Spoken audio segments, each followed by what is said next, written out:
You've been following him for some time. You went out to Japan with him. Yep. So how's Santa Fe? A little different than Japan?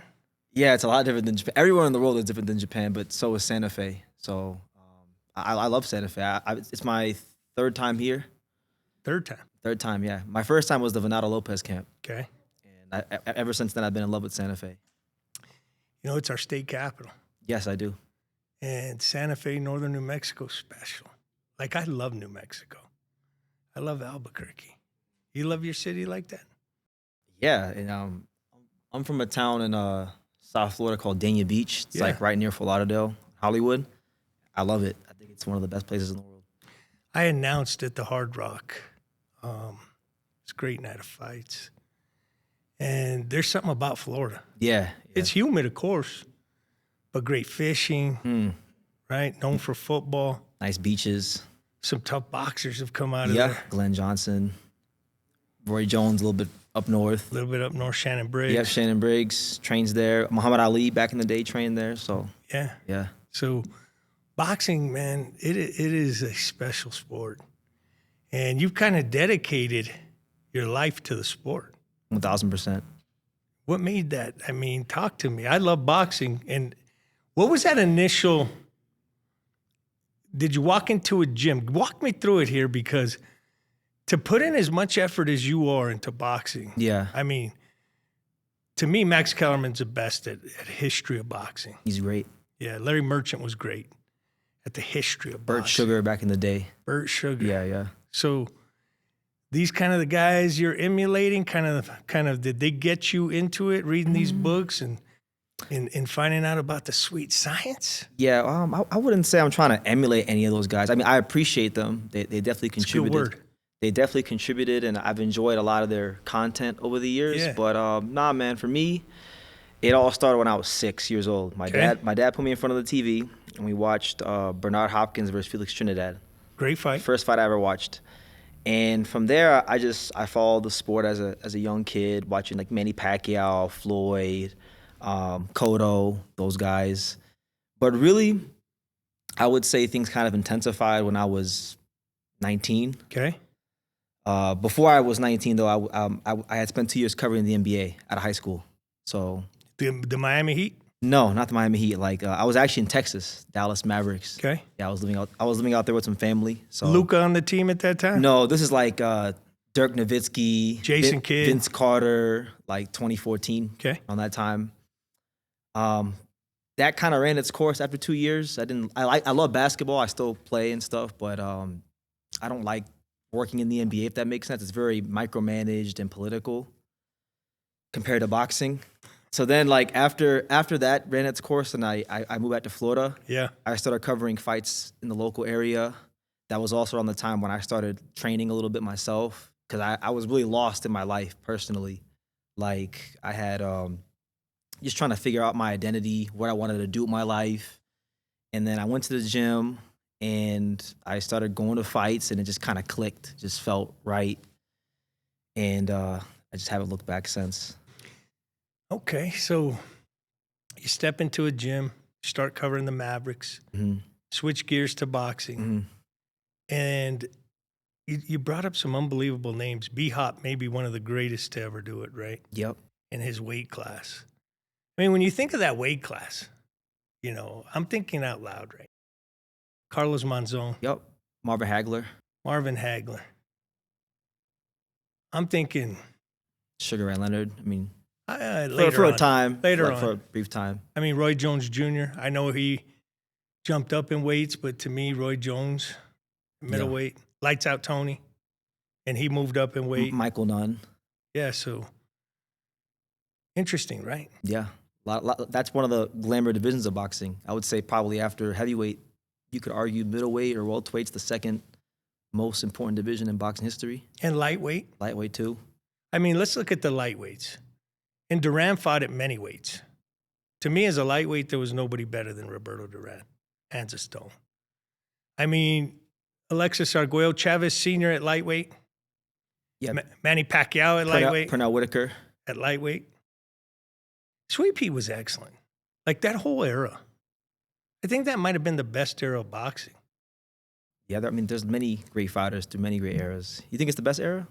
I think the time when it was the four kings, of course, Hearns, Hagler, Duran, Leonard.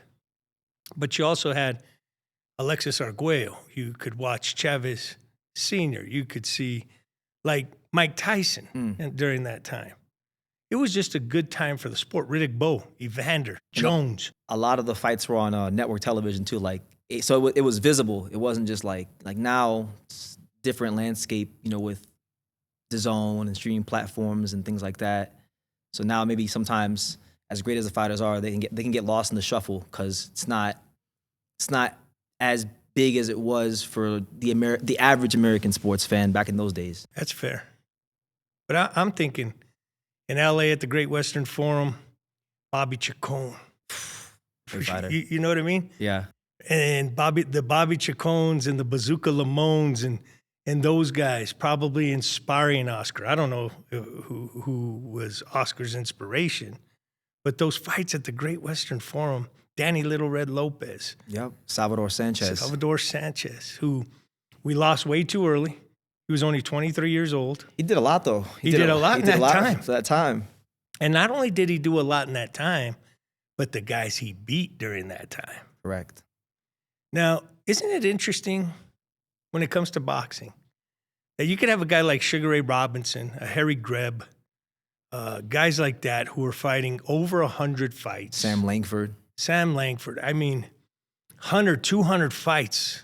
And now we're lucky if we get a champion to fight once every 6 months. What's that landscape for you? I mean, I know you're young. Like, so why you're is it used like to that? this. Like, Yeah. why is it like that? Tell me how it switched.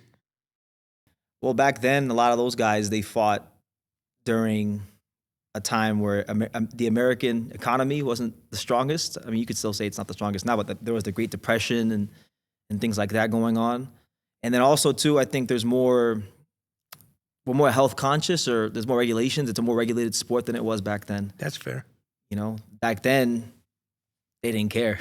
Jack Johnson to fight 22 rounds in the sun. So it's just, I think now we're more conscious of what boxing can do to the brain. You bring up Jack Johnson. I'm glad you did. Because there's a town called Las Vegas, New Mexico. It's the Meadow City. You've been in Santa Fe. You drive another 40 minutes and you drive past it. You get to the Meadow City. And Jack Johnson fought there. And he defended the heavyweight title in New Mexico. Is that history for you? It's a lot of history. That's the thing about New Mexico that I learned throughout my time here, is that there's so much history here that gets overlooked if you're not from here, if you don't know anybody here, if you haven't done your research, Let's stay, I love my state. I can tell. And I saw you a week ago with Angelo. And Angelo's in rarefied air. He's in rarefied air. When you're talking about world champions. Yes. Tell me your history of New Mexico fighting. Let me hear what you know about the boxers of New Mexico, and give me some names. Throw some names out there. Okay, well, I'm going to work my way on down. Okay, so I'll start with Angelo Leo, right? Okay. You have Angelo Leo, one of the best fighters in the world today, two-time two-division champion. For sure. He was trained by not just his father, Miguel Leo, who's a great trainer, but also Luis Chavez, who helped train Danny Romero. Good point. To 2 world titles. Danny Romero fought Johnny Tapia in one of the, I would say, probably the biggest fight between New Mexican fighters. They fought on the HBO. The biggest fight. The biggest fight. They fought at Thomas and Mack Center on HBO. You got the great Bob Foster, one of the greatest light heavyweights, who fought Muhammad Ali. You got Austin Trout, who fought Miguel Cotto. And he's no doubt Austin Trout. No doubt Austin And went Trout. into Cotto's backyard. Yeah, even dabbled in a little bit of bare knuckle fighting. But even went into Cotto's backyard. I don't think I said it strong enough. Went into say it again. Say it again. Into Cotto's backyard. Went into, was it Orlando, right? They fought in Orlando? No, Madison Square. That's right. Yeah, give me some more. Okay, you got Holly Holm. Unbelievable. The great Holly Holm. You got La Bala, Brian Mendoza. Yeah, for sure. I've even learned just by being around Angelo, Frankie Archuleta. He wasn't a world champion, but he was a good fighter. Guero, Jose Luis Sanchez. Luis Sanchez fought. His brother. He fought for the world title. Correct. Yeah. Yeah. Got Jason Sanchez, the brother.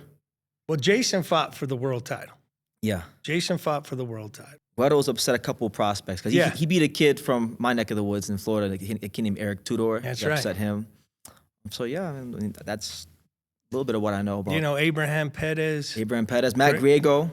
The They were supposed to Diamond- fight on the Venado Angelo card. That's right. Yeah. And that was great. And then I look back and I think of all Sean McLean, Irish Sean McLean. Okay. Tough as nails, IBC world champion. Pitbull, who fought in Wembley against Nigel Benn. Daniel Pitbull Pettis. He fought for the world title. Against Nigel Benn? Yeah. Okay. In Wembley. Tough. And I don't want to leave nobody out, right? There's a lot here. There's a lot of people here. Well, not just that there's a lot of people here, right? But if you go in the history books, because I'm guessing, what are you reading encyclopedias? Like, where is this boxing knowledge coming from? So a lot of it, yeah, I to answer your question, yeah, I do read encyclopedias. But also, too, it's like I've been very blessed in my life to travel to a lot of places. So a lot of times when you don't know someone, you just learn. Like, if I go to New York City, I'll learn fighters from New York. If I go to Nicaragua, I'll learn fighters from Nicaragua. If I go to Japan, it's like just like that. And sometimes you meet a fighter, and then they know a fighter, and then you learn about them, and it just goes on and on and on and on. I was just in Gleason's about 5 months ago. Okay. You been in Gleason's? I was there in January for the Dalton Smith-Subra Matias fight. Who was training out of Gleason's, or were you just hanging out at Gleason's? No, it was there was a media workout there that day. Dalton Smith and Matias were both there that day. Yeah. And in Dumbo. Correct. Yep. New York's a cool place. I like New York. It's cool. New York is spectacular. I went over there and I had a slice of pizza, and Where'd you go? What pizza place did you go to? I went to, I think it was called Joe's Pizza. Joe's? They got a lot of Joe. You know what I mean? And then I went into Little Italy. It was beautiful, and met some business owners. And in New York, man, it's a different town. It just is. If you've never been, go, because it's eye-opening. I'm trying to get Angelo to go to New York. He's never gone. Angelo's never been to New York City? He's never been to New York City, so. But he's been to Tokyo. Yeah, so it's. He's been to New York on steroids. Yeah, right. Well, where is boxing today? Like, I'm excited for Tyson Fury's comeback. I'm excited for Alexander Usyk. I don't know if I'm excited with him fighting a great kickboxer. I don't really care about that, to be honest. But I'm excited because Usyk, to me, man, that's a tough heavyweight. That's just a tough guy in any era. He's one of the all-time greats. Where would you put him in the heavyweight division? If you're giving me your best heavyweights. Ever? Just your best heavyweights, right? Is Usyk landing them? Yeah, he'd be in the top 10. Give me your top 10 heavyweights of all time. Because now you got Alexander Usyk, who I appreciate. Yeah. You're putting him in the top 10. So let's hear the 10 names. Okay. Joe Louis, Muhammad Ali, George Foreman. Okay. Joe Frazier. Who else you got? Larry Holmes. Can't forget the For sure. You Yeah. can't leave out Larry. Who else we got? I'm including Usyk, so I'm gonna say Usyk as well. Okay. And then We'll leave Usyk last. leave him last. So let's 5. There's 5. Solid 5. Let's see, we got. You know what? You may disagree with me, but I think this guy's great. Vitaly Klitschko. Oh, I agree with you 100%. Yeah, Vitaly Klitschko. I don't think he gets the credit he deserves. I agree. There's Yeah. 6. It's 6. So Some big names you're leaving off right now. I know I'm leaving off. So I'm putting me on the spot. How about Lennox Lewis? He has to be Yeah, there top you 10. go. That's what I was looking for. Lennox Lewis for sure is on there. You got did I say was Jack Johnson Jack has Johnson? to be on Jack there, right? Johnson for sure. Jack There's 8. Johnson. It's 8. We got one more. And then we'll go with. I feel like I'm leaving somebody big out. You are. New York. Floyd Patterson? No, not Floyd Patterson. You're thinking Iron Mike I Tyson. like Tyson. Yeah, You got to put Mike on there. Right? I would. He was the youngest undisputed heavyweight champion of all time. Maybe the most devastating knockout power. I think George Foreman's knockout power was as good as anybody's. But when Mike was going to hit you, he was going to hit you. Is that fair? Yeah, and he'd angle off. He was kind of like a Corvette, real speedy. Like a Corvette. Yeah, that's how I've always looked at Mike. Because I remember one time I was interviewing Evander Holyfield many. Oh, you know what? My bad. I gotta put Evander on there. You have to put him. I gotta put Evander. I was gonna give you a few names Yeah, you know you what? left off. It's crazy because that's like the guy out of all the all-time great heavyweights. I probably interviewed him more than anybody. What a great guy. Yeah. I did an event with him, and just a good human being. Yeah, he's what the him and Ali are the only 4-time heavyweight champions. Duke City RetroCon, June 19th through the 21st at the Albuquerque Marriott Pyramid North. Come see Priscilla Presley, Amy O'Neill, Tiffany, Chavo Guerrero Jr., just to name a few guests, subject to change. It's the Duke City RetroCon. Get your tickets now, DukeCityRetroCon.com. Where do you put Riddick Bowe? That's actually my favorite heavyweight ever. Okay. Like style-wise. Like I had a chance to train with him and stuff. Oh, you did? Yeah, in Florida. In Florida, yeah, because when he was at the heavyweight at this gym called the Heavyweight Factory, yeah, there was a period of time where the gym was really slow, and like people weren't going there, but I would go there a lot to go talk to them and stuff, and they let me train there. So I got videos of him. I got videos of Bo wrapping my hands and taught me some stuff. Well, you look at the trilogy with your guy Evander and Riddick. I was actually at the third fight. Okay. That's the one where he stopped him, yeah. And I'd never heard punches like that. Like, I'd been to Tyson fights, I'd been to Foreman fights, but I never heard punches that were landing that hard the night I was at the Holyfield Bowe fight. I mean, it sounded like kaboom. Yeah. You know what I mean?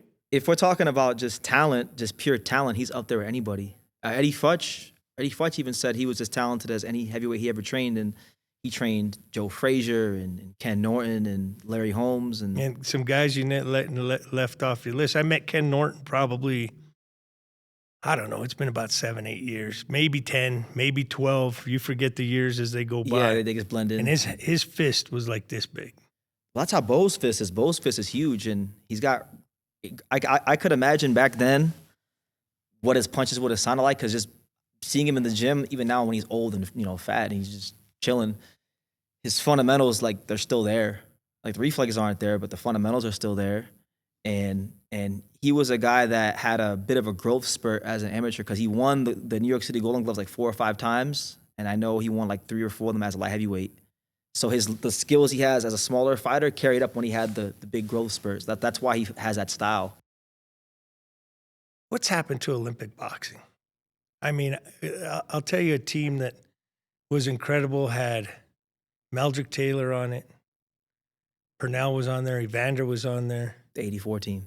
Loaded. Like loaded top to bottom. One of the greatest teams ever assembled in Olympic boxing history. But now, I'll give you an example. Abraham Pettis wins the box offs, right? Yep. But he's not selected to be on the Olympic team. It's the same thing with like Teofimo Lopez. That happened to Teofimo Lopez. He had to go. So when did the rules change? Like what? Yeah, what's going on with that? It's just like it's a lot of favoritism in the amateur system, and then also too we don't really have the investment or the infrastructure for USA boxing we used to have back in the '80s.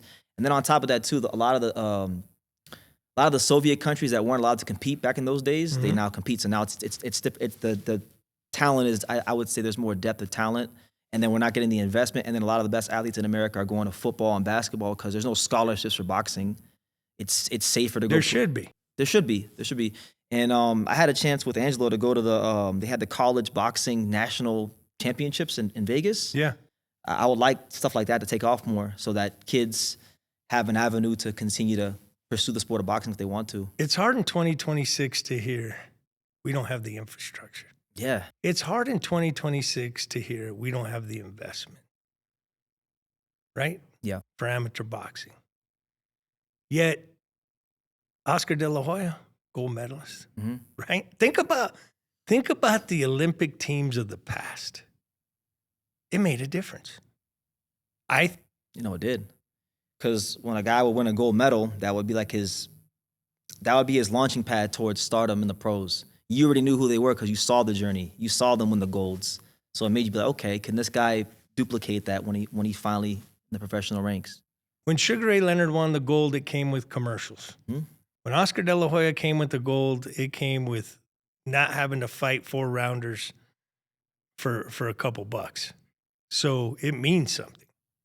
And I just hope the sport of Olympic boxing comes back and has an impact that it did at one time.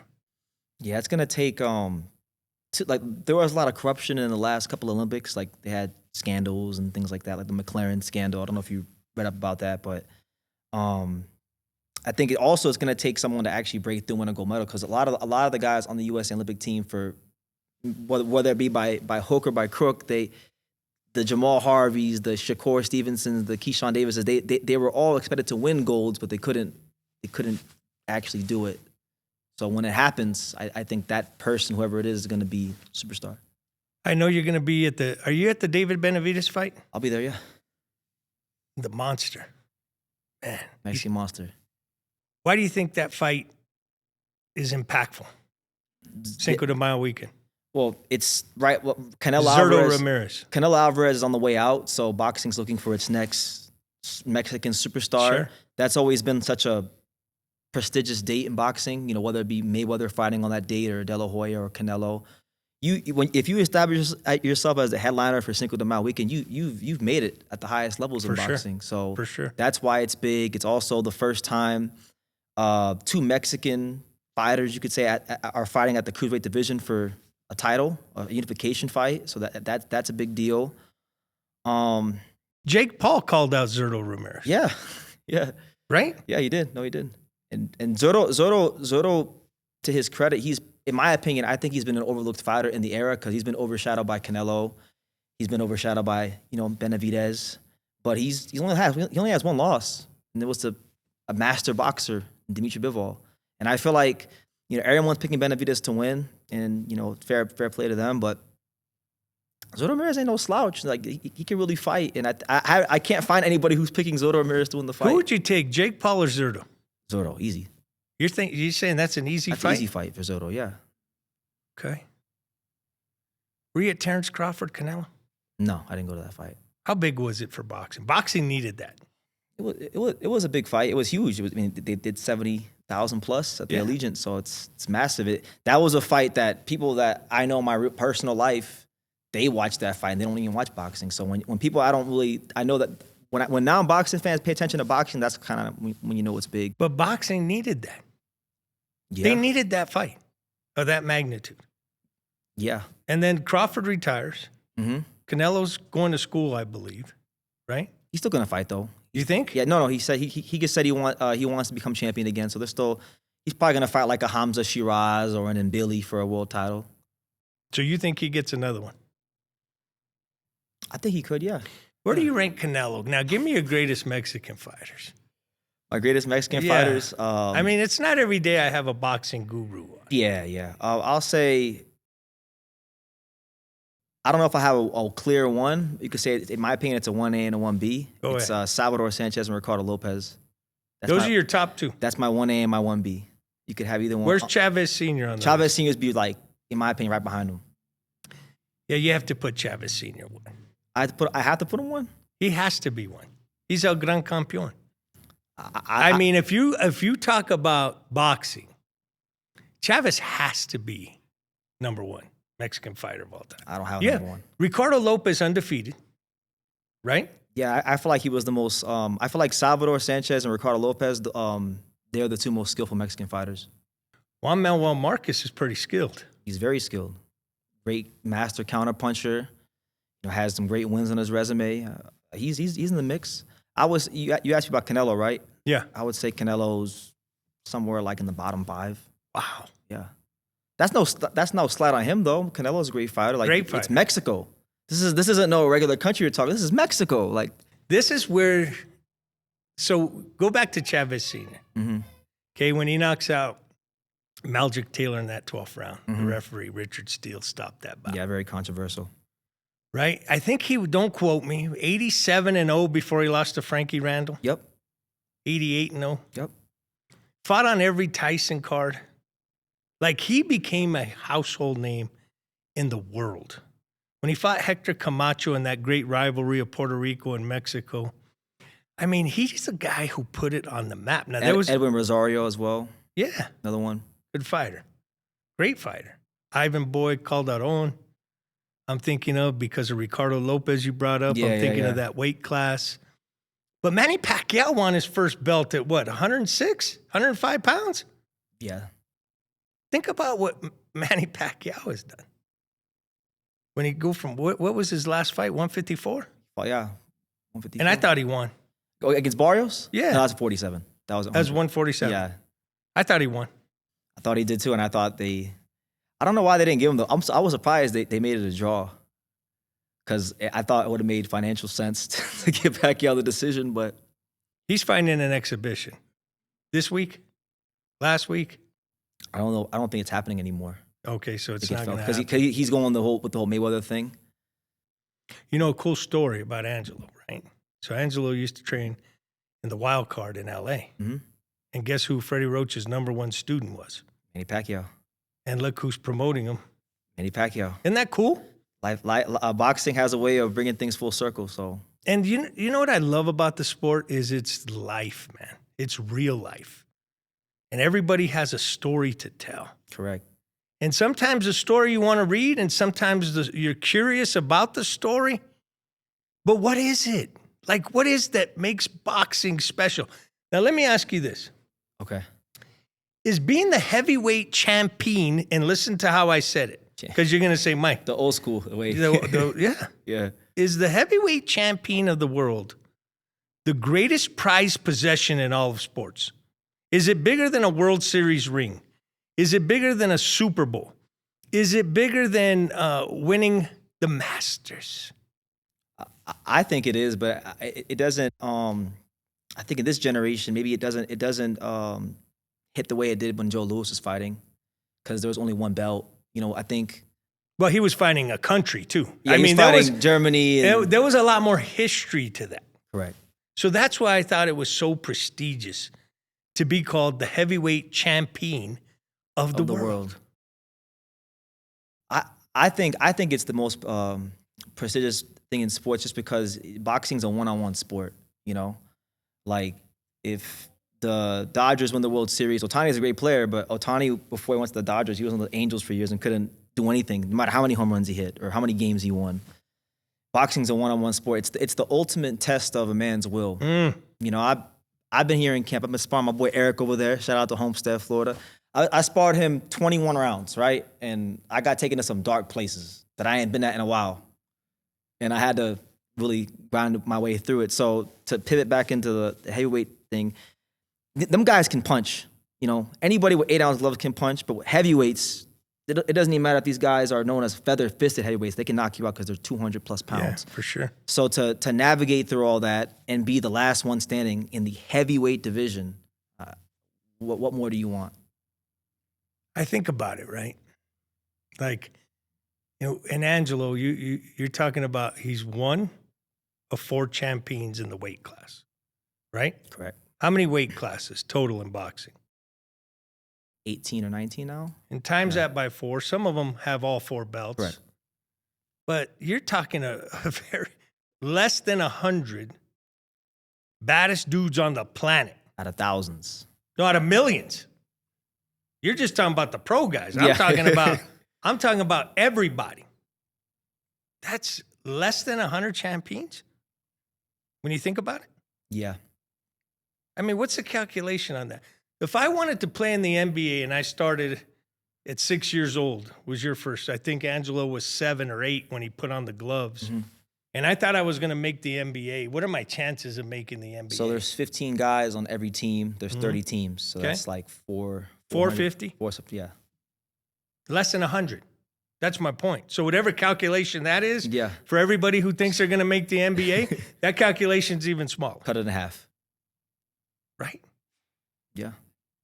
So to win any belt in any weight division is impressive. It is. That's why, you know, a lot of times, sometimes you'll hear people say these days, they'll be like, oh, well, anyone could be a world champion. I'm like, nah. Who says that? Just boxing fans when they want to. Who says that? Boxing fans when they want to demean certain fighters. Who says that? Yeah. Like with a straight face. With a straight face. You'd be surprised. He had the easy way to win the championship. Yeah. There is no easy way. There is no easy way. Right? So anybody who says that, I'm perplexed. I have, my word usage I'm going to use today, the word of the day, Go ahead. Austin, is I'm perplexed of anybody who can say, oh man, he had the easy way to get to the championship. You know what they used to say, and I didn't like this vocabulary at all, but they would say, What they say? he fought 40 cab drivers. He fought, and I'm thinking to myself, anybody who laces them up, man, tip your hat. It's true. I don't care what their record is. Tip a hat next time. Shake a hand of a boxer. Tell him thank you for entertaining me. That's like we were just at the Pat Holmes show. Shout out to Pat Holmes, and we had a guy on the card, Raymond Chacon. Yeah. 87 fights. 87 fights. I don't care what. You get in there 87 times, you got my respect. I can't say nothing. Yeah. I mean, what can you say? I can't say not a damn That's thing. my point. Rio Restoration Group. When the unexpected happens, expect Rio Restoration to be there. New Mexico owned and operated. GB 98 certified. Fire restoration, mold and smoke remediation. Remediate, restore, rebuild with Rio Restoration Group. 505-235-5078. You know, a lot of people critique, right? You hear, this guy's better than this guy. Who's the GOAT? Everybody's going to ask you who the GOAT is, right? I hate answering that question these days with anything. And why? Because it just never goes anywhere. And I feel like you can't really enjoy whatever it is you're arguing about. Like if it's boxing or if it's baseball, if it's basketball, you can't. It just takes away from everything. Like I kind of just want to appreciate the art as it is. Yes. Appreciate the art as it is. If you see a Basquiat on the wall or a Warhol or a Michelangelo, okay, I might have a different look at it than you do. Correct. Right? But we have to appreciate it. I took you down art appreciation. You see? What's hitting in Florida right now? What's the music that's being played out there? Give me some Florida. How come we're not doing this interview in Florida? We could do it in Florida. Okay. Guy named Kodak Black. You heard of Kodak Black? I have. Yeah, rapper. Yeah. Yeah, that he's real popular. Okay. What are you listening to? I listen to Kodak Black. That's your guy. That's one of my things I listen to. I listen to a lot of things, but sometimes, I go through phases. Do you listen to the Florida-Georgia line? I mean, you're from Florida. Wouldn't you listen to the Florida-Georgia line? I've heard a couple songs. I wouldn't say it's like it's not in my constant rotation. But That's okay. I'm going to guess Rick Ross is from Florida. He is. I listen to Rick Ross. To Rick Ross. Can you give me some Florida music? Yeah. Eric, what's some Florida music? Oh, a guy named 1900 Rugrat. I haven't heard him. Yeah. Him. There's a lot of musicians from Florida. Ariana Grande's from Florida. There you go. She's from up there. Hey, one of the greatest voices to ever do it. Like, I put her in the category of Whitney, Mariah. Really? Aguilera. Wow. No, listen. I'm biased. She's from South Florida, but I don't know if I think she's that good. Yeah. No, I do. Musically, very, very talented. Who else? The song she sang with Mac Miller. I like. That was a duet. You just don't know how beautiful you are. And baby, that's my favorite part. That's the song. That's the song. But go ahead. Okay. Shout out to Austin. Yeah. And Mac Miller was great. Lost him to her. I liked Mac Miller a lot when he was alive. What do I need to do if I go to Florida and I'm vacationing? What's the first thing I need to do? If you scoop me up from the airport, where are we headed to? Oh, I'm gonna take you to a place in my hometown. We're gonna go to Jackson's Ice Cream. Jackson's Ice Cream. Yes. What am I getting? 1 scoop or 2? Oh, we're not gonna get either. We're gonna get what they call the kitchen sink. It's a sink with I think 8 or 9 flavors of ice cream. I can't get a kitchen sink. You know what I'm saying? They got no, but they got really good sundaes. They have like the strawberry shortcake sundae. I like that. Let me tell you, because Huntington Park, California. Yep. They had this Thrifty store. You ever heard of Thrifties? Yeah. Okay, for 1 scoop of ice cream, 25 cents. 2 scoops, 50 cents. Don't Miguel, you remember Thrifty, Miguel? Yeah. That's all right. and then 3 scoops were 75 cents. How much am I spending at Jackson's Ice Cream? Oh no, Jackson's ice cream is pricey. So you're gonna spend, if you get like a sundae and like you're probably gonna spend like 30, 40 bucks. But it's good though. Where are we going after Jackson's? So Jackson's ice cream is very close to the. Do you like fishing? You know what? The last time I fished, this is how much patience I have. Okay. I put the fishing pole in the water. About 7-8 minutes go by. The radio's loud. Okay. Which probably isn't good for the fish. No. That's my guess. And then I'm over here. I'm starting the grill, making a hamburger. And then there was no bites on that rod. None. Like none. So I'm probably not the best guy to take fishing. So what else are we doing? Well, I was gonna say after we go to Jackson's, we can go to the pier in Dania Beach because it's nice. There's a lot of nice views and stuff like nice views and the water's there. They got nice restaurants. That's nice. We going to a Marlins game? We can go to. I'm a huge Marlins fan, so we can go to a Marlins game. Are you taking me to go see the Florida Gators if I'm there on college football weekend? I'll take you. You know what? Actually, more importantly, I'll take you to go see the greatest team in American professional sports, the Florida Panthers. The back-to-back Stanley Cup champion Florida shout Panthers. out. Yeah. Shout out for you NHL fans. Yes. I'm a huge Panthers fan, just so you know. I'm a Vegas Knights fan. Oh. Yeah. And we're all Panthers fans, so. Huh? There's a Vegas Knight fan. Well, Angelo's undecided, but Johnny and Eric are Panthers fans, but yeah. Florida. I was in Fort Lauderdale. Had a good time. Yeah. Yeah. Had a good time. Yeah, what'd you do? I was announcing a boxing event at the Hard Rock. At the Hard Rock. That's in Hollywood. Yeah. Yeah, but go to the Hard Rock. The Hard Rock has a lot of stuff going on. A lot of stuff to do there. They had a huge poker room last time I was there. Have you been in it? I've walked by it, but I've never been in it. And it's cool because the area, they got a lot of shops and you know what I'm talking about? Yeah. I didn't spend enough time there. I got to get back. You should. And if you come to Florida, one of the more underrated parts of southern Florida, you got to go down to a place called Homestead. It's like past Miami. It's like in between Miami and the Keys. Yeah. It's they got a lot of great food down there, a lot of great culture. I like to see the Everglades. Could you take me there? The Everglades, yeah, I can go to the Everglades. Go on the airboats. Yes. Have you been on the airboats? I only spent a couple days. Okay. Like if you were coming to Albuquerque, I'm taking you to the tram. Okay. You're going to see the top of the most beautiful mountains anywhere, the Sandia Mountains. Sandia meaning watermelon. Okay? It's beautiful up there.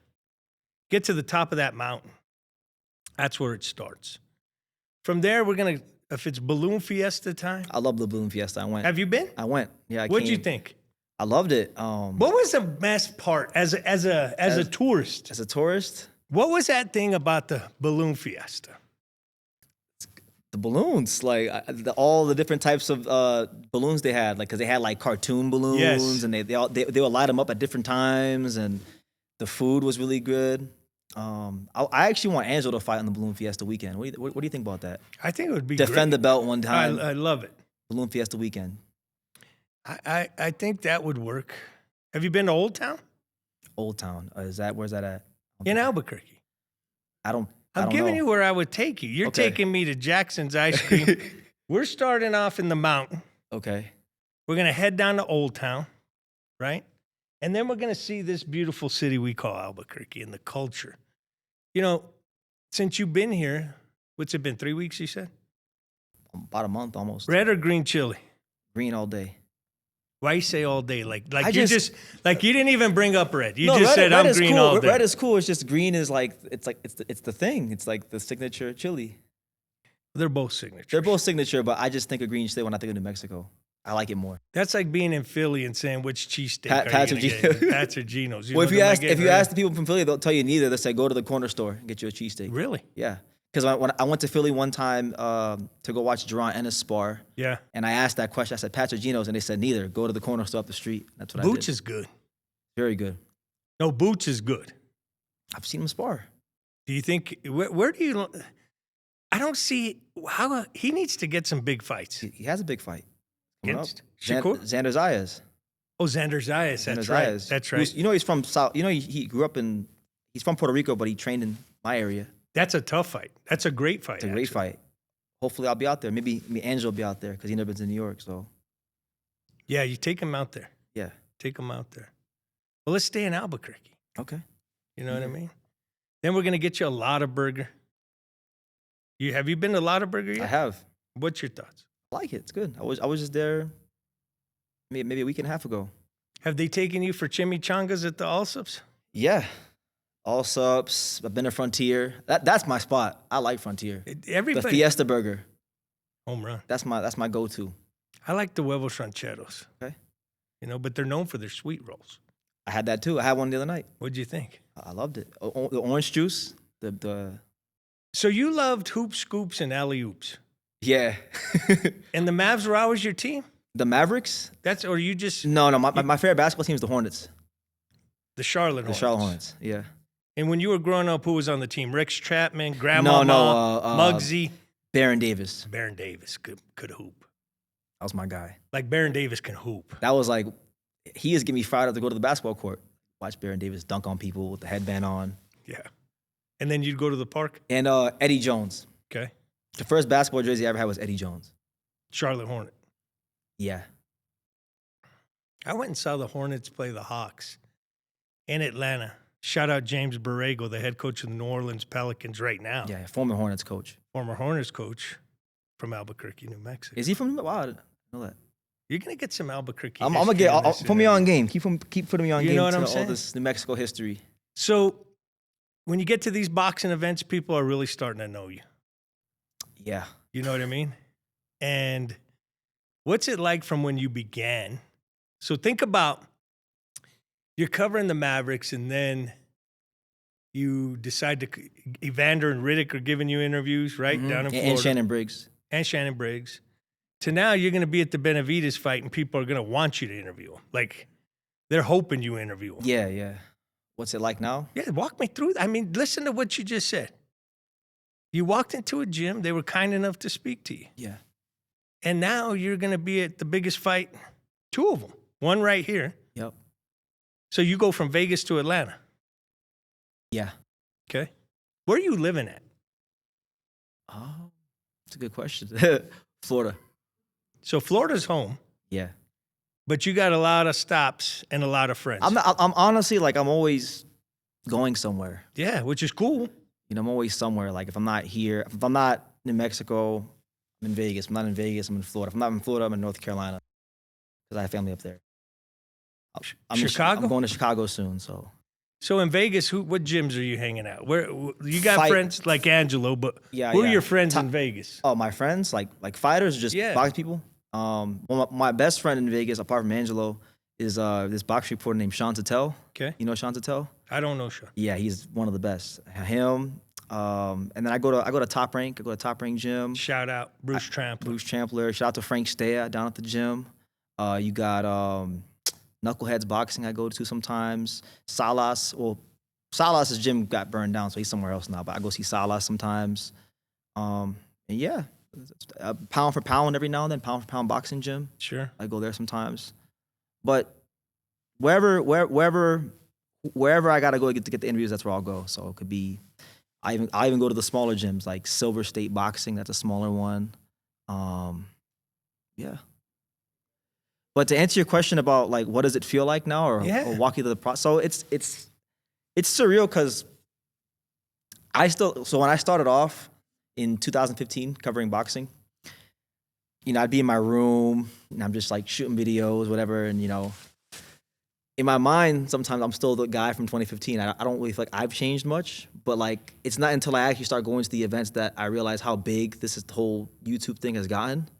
Because even now, like Angelo go live on TikTok. Yeah. And I'll just be sitting in the background like it's his show, you know. I want them to talk to him, not me. But they'll be like, "Hey, what's up, Is Brendan?" this a big enough water?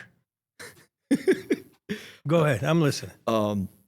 They'll start saying, "Yeah, BT, Brendan, True School, how you doing? Good to see you." You know, or like I went to Japan in 2024. I went to a club show at Corkin Hall. I don't know if you know about Corkin Hall. I don't. Corkin Hall is probably one of the most historic boxing venues anywhere in the world because anybody you know that's made a name in Japan They all started their career at Cork and Hall. They have club shows, like 3-4 club shows every week at Cork and Hall. Joe Frazier won the 1964 gold medal at Cork and Hall. So I went there for a fight, and I was just there sitting in my seat, just watching the fights or whatever. And I got Japanese people coming up to me like saying, "Hey BT, hey Brendan, good to see you, man. I love your channel. Can you take a picture of me?" And one time I went to the park. I went to this random park by where I was staying in Tokyo, and a guy knew who I was, and I was like, "This is crazy." So to me, I feel the same, but what I do, I guess, has a lot of meaning to a lot of people, Which is cool. which is amazing. Serrano and Bros Concrete, Block, Metal Buildings, family owned and operated, and huge supporters of New Mexico athletics. Thank you, Dan, Daniel, and Devin. SerranoandBros.com. Tell me True School. True School. TRU. TRU. You left the E out. I left and the E tell out. me why. I left it out because it was a term I heard in a couple rap songs, like in the night, like older rap songs, and I googled it one time because I was trying to figure out what I would call my channel. So I googled it, and the term True School means it's neither old school or new school. It's kind of a little bit of both, and I kind of feel like that's how I am. Like I have an old soul, but I'm still like I'm young. Yeah. So that's kind of where it came from. And boxing. Once MMA hit the scene, high level MMA, right? Boxing was kind of, people were saying, what's going to happen to the sport of boxing? It's never going to go anywhere. Never. We just need, we need more Max Kellermans. We need more BTs, right? We need more who just love the sport, man. Like I love boxing. Me too. Right? And I've been fortunate to be around it for 30 years. Like to really be around it and to meet some of the most incredible people. Alexis Arguello, the late, great Alexis Arguello, man, to be around him and He to train in just, Miami all the time. right. Yeah. But just, and he fought Aaron Pryor. Yep. At the Orange Bowl. In the 14th round. I don't know what that's, Alexis was one of my favorite boxers of all time. And let me just put it out there. Roberto Duran is 1. Julio Cesar Chavez is 1. They're tied at 1 for my 2 favorite boxers to ever lace them up. Ever. They're tied at 1. There's not a 1A, 1B. They're tied at 1. They're tied at 1. So tomorrow I could tell you Chavez, Duran. Got to meet both of them, right? And then talking to Duran, I was like, man, it's like you're in awe sometimes, right? I bet him for the first time in December at the WBA convention. How was it? Exceptional. I loved it. He was really nice to everybody. He came and he talked to my dad for like 4 or 5 minutes. How cool is that?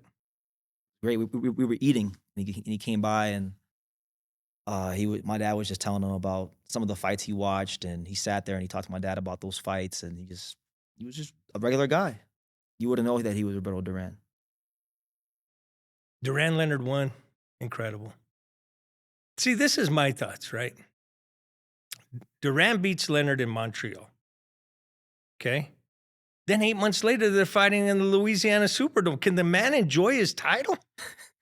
Like, how quick was that of a turnaround that he had to fight the great Sugar Ray Leonard again within 6 to 8 months? It's just a different time, Mike. Like networks had the boxing was on network television, and they wanted to get right back to it. And so they paid those guys enough money, and they got right back to it. Now, there's just a lot more politics. There's more politics involved with getting these fights to happen. I'll use Angelo as an example. Great fighter. I think one of the best in the world. Won the title in August of 2024. Yep.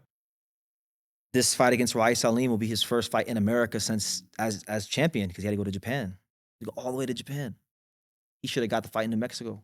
For sure. Or Vegas. He's been a Las Vegas resident for almost 10 years. And he hasn't fought in Las Vegas in almost about 10 years. He was fighting at Sam's Town. That was like, what, 2017? Yeah. Maybe the last one might have been 2019. That's still like 7 years. Like stuff like that should happen in boxing. What journey have you, like you interview a lot of boxers. Mm-hmm. Which are the journeys that stick with you, man? The ones that you really do an in-depth interview and you're like, that was powerful. Like what? Which particular fighters? Yeah, which fighters? There's a few that I've talked to. Yeah. That I'll always remember. Obviously the big names like Bo Holyfield. The guys that everybody knows were like Bo Holyfield, Angelo. But there was a guy I interviewed one time, and he's not a big name. Yeah. He's never gonna be a world champion. He probably won't even be on. He only probably won't ever fight on TV. But there was a guy I interviewed named his name was Chris Howard. He was I think he was like I think his record was like 19-3. He was Okay. 19-3. He was this country boy from like I think he's from like Kentucky or Virginia. And I interviewed him before a fight on a Don King show in Florida in 2023. He fought a guy named Trayshawn Wiggins. He got stopped in like 2 rounds that night, or one might have been 1 round. But I interviewed him, and the reason why that interview sticks out of my head is because I was talking to him, and he was just talking to me about his job outside of boxing, how he was a bricklayer, and how he had to still balance the training between being a bricklayer and making money off the sweat of his brow and that kind of thing. And he said it with like a country twang, so the voice stuck in my head. So that was an interview. It didn't get a ton of views, but I just remember it really well. Him. I interviewed earlier on in my like YouTube or journalistic career. I interviewed Calvin Brock, Okay. boxing bank. Remember him? He Yeah, challenged Klitschko for the title. Yep. Just talking to him about how he made the 2000 Olympic team. Mm-hmm. You know how he didn't have a ton of boxing experience as an amateur, but he used to watch like boxing VHS tapes and just how dedicated he was, how much ground he had to cover just to make the Olympic team. Like he stuck out to me. Who else?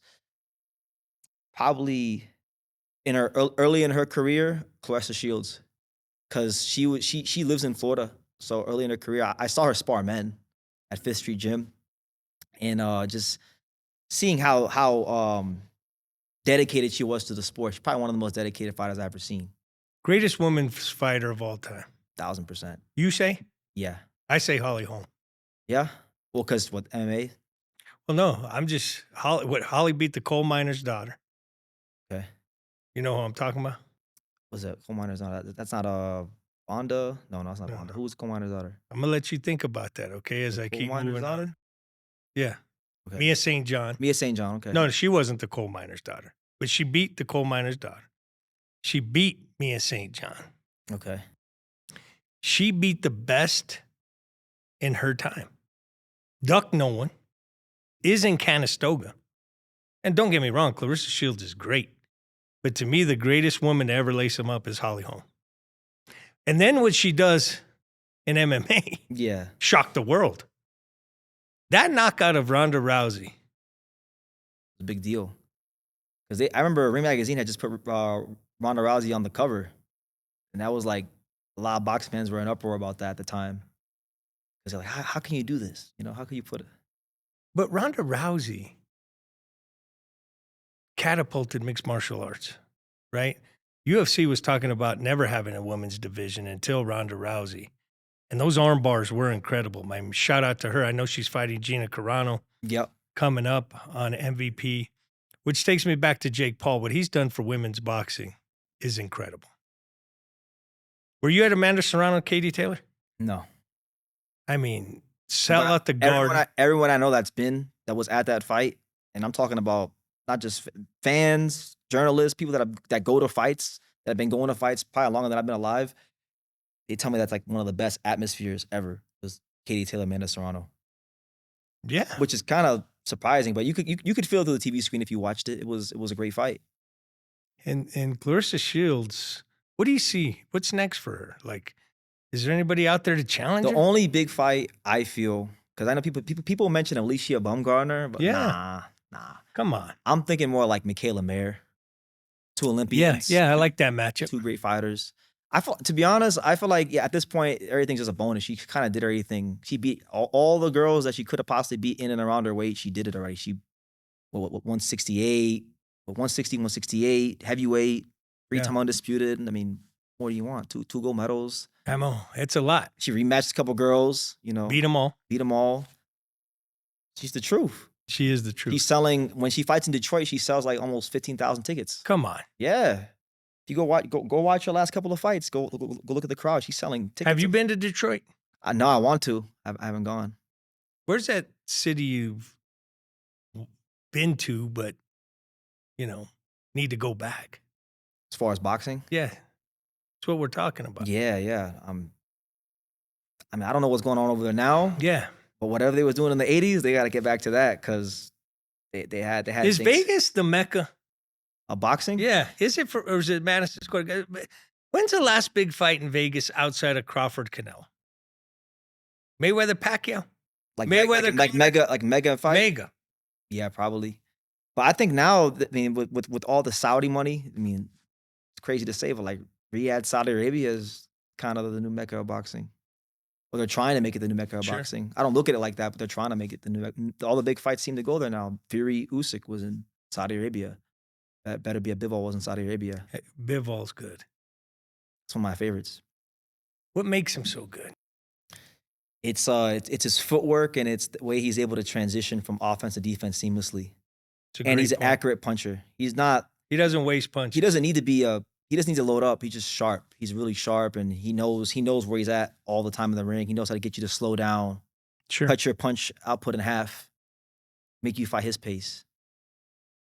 Where would you play ball at in Florida? What parks? Well, parks, Mullican Park. That's about like around the corner from where I grew up. T.Y. Park, Driftwood, Driftwood Middle School. Did any And, hoopers, in Las Solas Boulevard, right there on Florida Beach. did anybody that you played with in the park make it to the NBA? No, nah. I had a couple. I played with one guy. He went D1. He played in Division 1. There's a couple of guys I know that played in the park. I played against guys in the park that made it to the National Basketball Yeah? Association. Who'd you play against? Daniel Santiago Okay. went to Del Norte High School. Shout out Del Norte.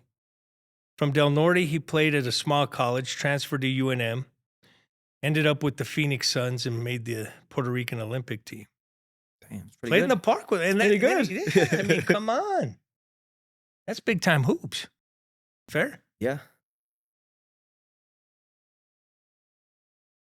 What big fight should I look forward to? Now, I have Angelo marked on the calendar. Of course. Yeah. So I'm gonna tell you about that one. I have David Benavides marked on my calendar. How about Inoue Nakatani? That's coming up. Is it on your calendar? So, yeah, I'm the #1 source for Japanese boxing in America. It has to be on my calendar. Monster Inoue. Yeah. I want to see him fight Angelo. Me too. I've been Is saying it gonna happen? that's really just dependent upon what happens in their fights. No, but that's the fight everybody wants Now, to see. if you're asking me, do I think it's gonna happen? Yeah. I think just honest opinion, I think from a political standpoint, I think that if he does fight Angelo, he's gonna leave it for last. How big is Monster Inoue in Japan? Rock Bigger than Shohei Ohtani? No, he ain't that big, but he's big. He's big, but not Ohtani big. There's billboards of Ohtani near the Ohashi boxing gym where he trains at. Yeah. There's big billboards of Ohtani. So he's not bigger than Ohtani, but I would say after Ohtani, he's probably like the second or third biggest athlete in Japan. Is Ohtani the modern day Babe Ruth? Yeah. Is he bigger than Babe Ruth? Is he? I think he is. I'm going to tell you why. I wasn't around in the 1920s. I'm going to tell you why. Social media. Right? You could say that, yeah. You know what? I was there when he got the final strike against Mike Trout at the World Baseball Classic final. I was there. It was in Miami. Really? I went. Yeah. I like Shohei. There's nobody quite like him as far as talent. Yeah, because you can't. Who pitches and hits at that level? At that level. Who pitches and hits at all, but let alone At that level. Like he's rarefied air for sure. Why did the Angels never win it with Mike Trout and Shohei Ohtani? And when I say win it, at least get there. just be relevant. You know, they did baseball is a team sport, so they didn't have the other pieces in place. They didn't have pitching. They didn't have enough offense outside those guys. It's that simple. You know, you could have 2 or 3 all-stars in baseball and be trash.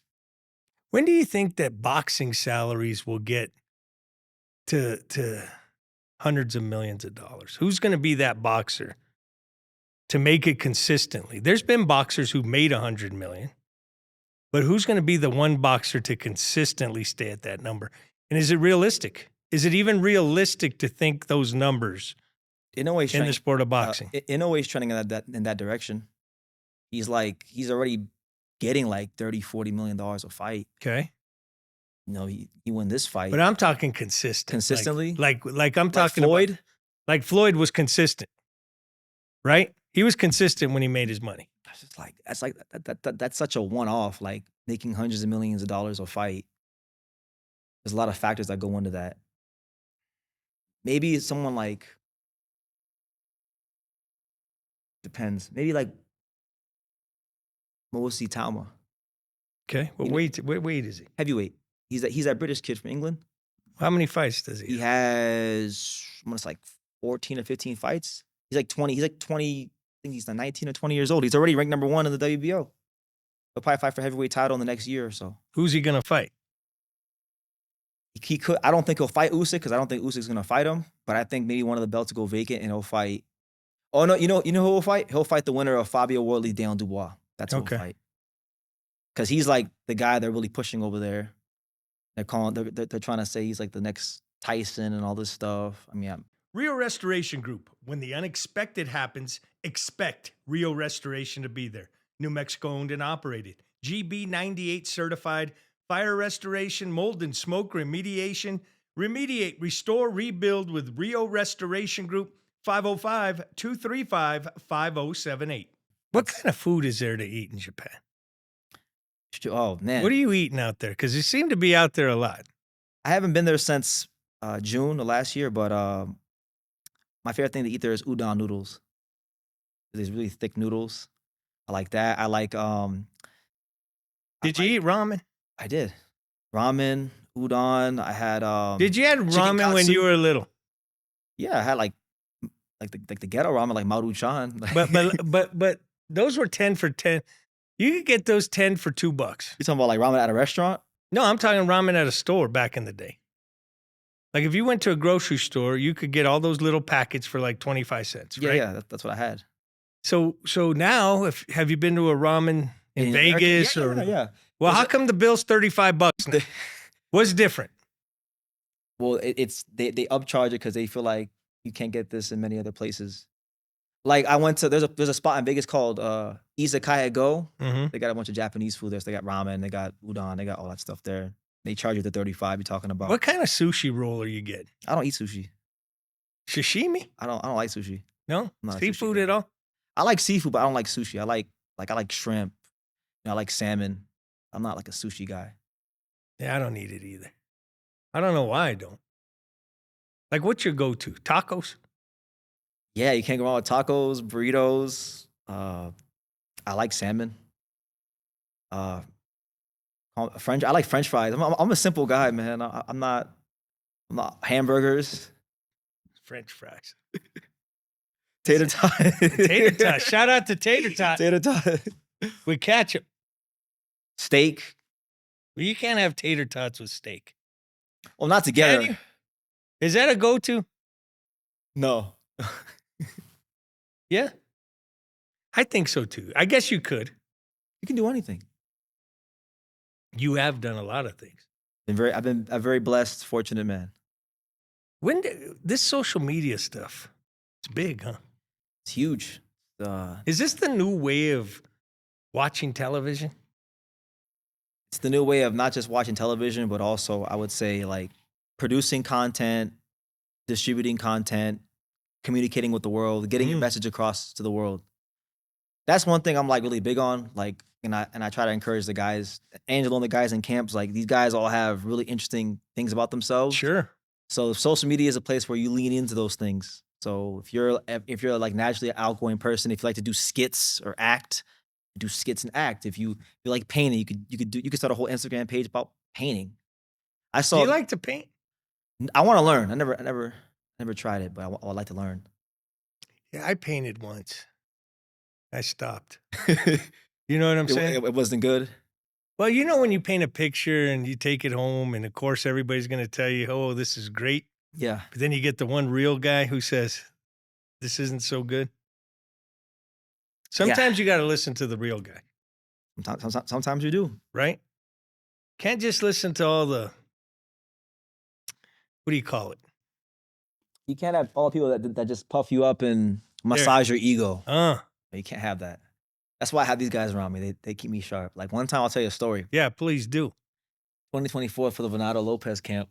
We were staying here, Santa Fe, and I remember I was getting like a lot of fried like tater tots and waffles and things like that. So Miguel, being the real friend that he is, Because I was heavier than I am now, and he was like BT, if you keep eating like this, in about a year, maybe even less, you're gonna look just like me. I said no, we can't have that. So what did I? So I got on the treadmill right away, every day, incline treadmill. That's solid though. That's good though. You need friends like that. You need people to be honest with you. And then some people try to be honest with you, but they're not really honest with you. What do you call those people? Just call them fake. Mm. You know, be honest. I'd rather you be honest. I'd rather deal with an ugly truth than a pretty lie. Woo! You know?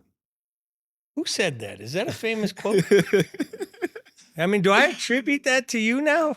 You can. But no, I mean, I feel like a lot of times people just you need to hear the honest truth about what's going on with you, you know? And sometimes you can't see it. And sometimes you see it, but you don't want to see it. Yeah, you don't want to see it, you know? Right? You don't clean the glasses on that. No, you got to deal with the realities of who you are, and sometimes it's not fun. Is reality TV the new TV? Like, did you ever watch, like, did you see a show that you would watch? Like, you anticipated every Sunday night to watch a show or a Tuesday night? Or are you from that? No. When I was a kid, I mean, I rotted my brain many times watching stupid reality TV shows like The Real World. I've seen The Real World. I saw Real World 1. Yeah. What does that tell you? A long time ago. You got the Jersey Shore. That was solid, right? Yeah, it was. I mean, I enjoyed it, but I mean, it was The Cabs are here. The Cavs here, gym tanning laundry, GTO, all that stuff, you know.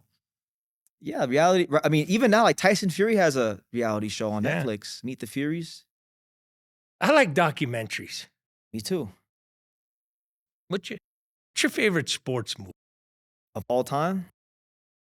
My favorite sports movie of all time would probably be Major League with Charlie Sheen. That was solid. Bob Uecker. Yeah. I played baseball growing up, so I watched a lot of baseball movies like Mr. 3000. Yeah. Mickey. Sandlot. Cinderella Man. Great movie. Great White Hype. That was great. It's a funny movie. Samuel L. Jackson. Yep. It's a good movie. Yep. A lot of good sports movies. Remember the Titans. Coach Carter. Coach Carter was solid. Coach Carter. Gridiron Gang. You know, I can go on and on. Those are all your favorite ones? Those are I the like ones, A Fish That Saved Pittsburgh I've never seen that one. with Dr. J. You know what? I'll tell you a documentary I liked. Lou Gehrig story. Mm. Yeah, I was a big baseball fan, so I'm still a big baseball fan. But Lou Gehrig is Who's probably your favorite baseball player? ever. Luis Castillo from the Marlins. Yeah. Yeah, second baseman. I played second base, so that was like my hero. Really good defensive second baseman. Or Miguel Cabrera. Miguel Cabrera's good. Mine was Steve Garvey, Pete Rose. Yeah, Steve Garvey. Pete Rose should be in the Hall. It's disgraceful he's not. Got I the mean- most hits. He slides into first base. He's Charlie Hustle. I was down in Cincinnati, listen. And I went to the baseball field, and he's sliding into home plate on a statue. And I'm like, or first base, whatever base it was. And I'm like, this is Charlie Hustle. He ran over a guy in the All-Star game. Yeah. Yeah. He wanted to win every single game he played in. And you don't put that guy in the Hall of Fame just because he bet on some games when he was a manager. Like, come on, man. It's wrong, but I'm saying like, yeah. Well, no, here's the thing, though. Look at it today. What was wrong or not wrong? betting on You can bet on teams now. MGM, Right? all these sponsors now, like Yeah. I mean, hasn't enough time passed to let that man in the Hall of Fame? they won't put him in the Hall of Fame. They won't put Barry Bonds in the Hall of Fame. I feel like with MLB, like if they're not going to put Barry Bonds in the Hall of Fame, then they should give all the money they made off Barry Bonds. They should just donate it to charity or something. Yeah. Just give it all back. Interesting, man. My favorite player, too, since we're on baseball, I used to think Roger Clemens was one of the best pitchers to ever do it. 7 Cy Youngs. You know what I mean? So there's another guy now in the Hall. Roger Clemens. Needs to be in the Sammy Sosa. Hall. Throw names. I'll tell you they should be in the Hall. Put them in the Hall. Did they induct Fred McGriff to the Hall of Fame? Fred McGriff, he was a good player. He finished with 493 home runs, which is the same amount as Lou Gehrig. You know your stats and chats. Yeah, I'm a baseball guy. Because as a kid, before like social media became what it is today, baseball cards. Just read the How baseball about cards. Vince Scully? Is he the best announcer you've ever heard? Dodgers. Yeah, no, Vin- he's great. Vince He's Scully, the best. Like, there's no one better than Scully. I'm biased, so if you ask me, I'm gonna name the voices of my childhood. I'll say Tommy Hutton. Okay. I like Tommy Hutton a lot because he did all the Marlins games. But Vince Scully, he's baseball royalty, so you can't No, hate on Vince. He's the best. Bob Costas, incredible. Great. Great baseball historian. I could see Costas being the commissioner of baseball. We should get a new commissioner of baseball. Should there be a commissioner of boxing?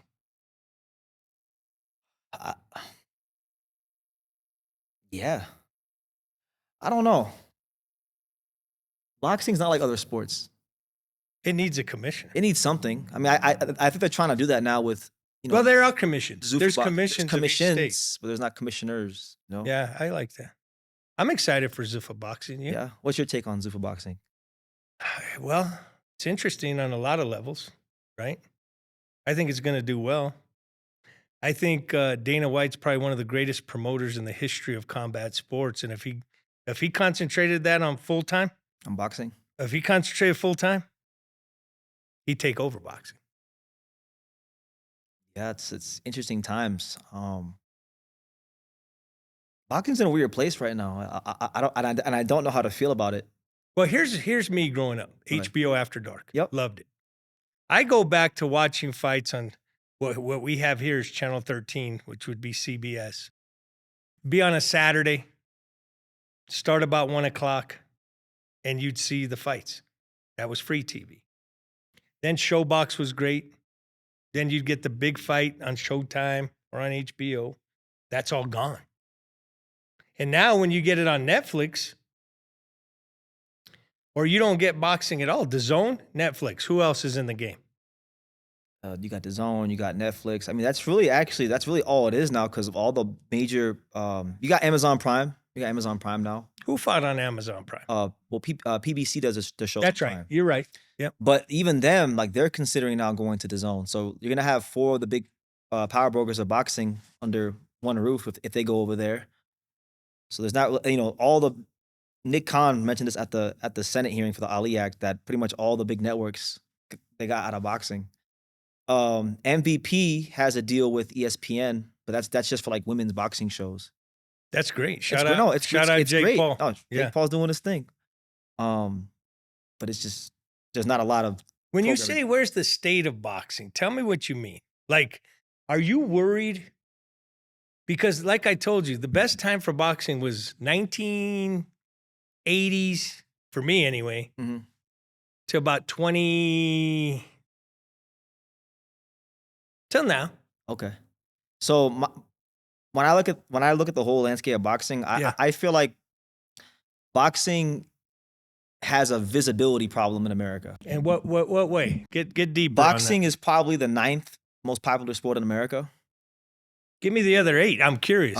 You have NFL. You have That's one. NFL, NBA, MLB, NHL, college football, college basketball, soccer, and then maybe you could say it's either 8 or 9. You could say maybe like Formula 1. Formula 1's got really popular over the last couple of years. I wouldn't put soccer above boxing. In the U.S. Globally, yes. Yes, Not in the U.S. I would because Okay. you still have a lot of people from other countries that they migrated here, but they're not. That's fair. So that's why I would say soccer. I mean, the World Cup is about to be in America. Yeah, it's great. So the soccer is going to expand a lot.